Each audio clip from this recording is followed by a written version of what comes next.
ঝিনাইগাতীতে ভারতীয় মদসহ দুই মাদক ব্যবসায়ী গ্রেপ্তার।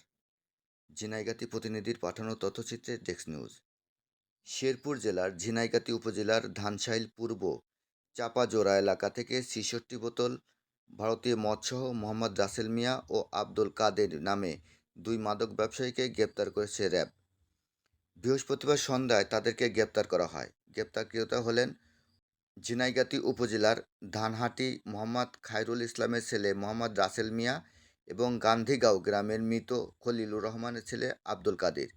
র্যাব সূত্রে জানা গেছে, বৃহস্পতিবার সন্ধ্যায় র্যাব ১৪ জামালপুর ক্যাম্পের company commander major Mohammad Abrar Faisal সাদির নেতৃত্বে র্যাবের একটি অভিযানিক দল গোপন সংবাদের ভিত্তিতে শেরপুর জেলার ঝিনাইগাতী উপজেলার ধানশাইল ইউনিয়নের পূর্ব চাপাজোড়া এলাকার ধানশাইল টু ঝিনাইগাতী গ্রামে পাকা রাস্তার উপর চেকপোস্ট করাকালীন সময়ে একটি অটোরিকশাকে সন্দেহ হলে থামার সংকেত দিলে অটোরিকশাটি চেকপোস্টের সামনে থামে।